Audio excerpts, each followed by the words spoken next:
prayer brings things into focus. I don't know if you've ever had this experience where you've designed a home that you're going to live in. I don't know if you've had that or you got the luxury or the money of that. I got some friends who, like, we're building our house. I was like, wow, good for you, Bob the Builder. I don't know how to do that. But if you were to say, hey, I want to build a home, here's what I want to do. I have these preferences. I got colors. I got the location of the lot. I got how many rooms I want in it, how big the family room's gonna be, and where the door, you got all these things. But there's one thing that I guarantee you're gonna say is a non-negotiable requirement. Here's what it is: light.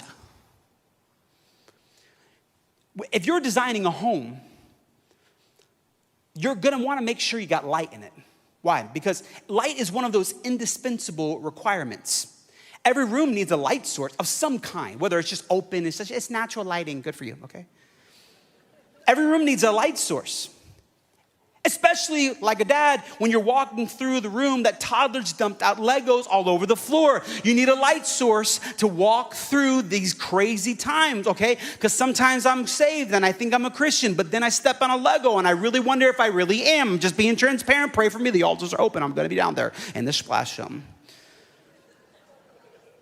You know what? Nobody would try to clean up a room or try to clean up a mess without light.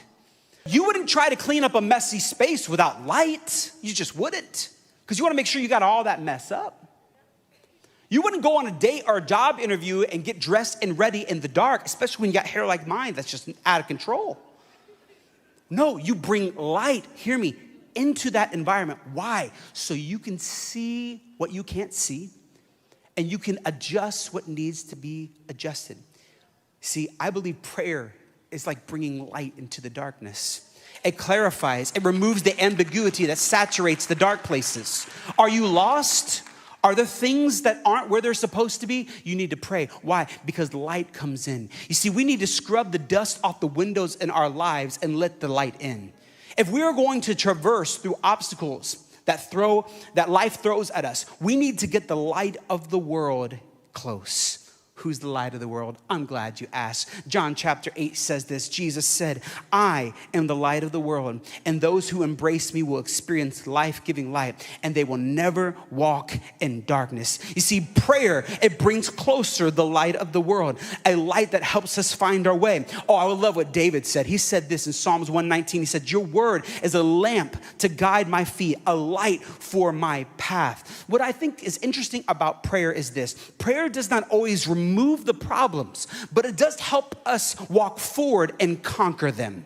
David said it best in Psalms 23. We know this verse. Even though I walk through the valley of the shadow of death, I will fear no evil. Why? Because you are with me. But you got to know who you is. It is Jesus, the Messiah, the light of the world, the God who does not leave. It is Emmanuel, the God who is with us. Oh, I wish you would understand that when God is with you, when you embrace his promise and he steps into your situation, things begin to transform. Are you with me so far? If God is with us, we can move forward. Prayer pulls the light of the world into the surrounding darknesses.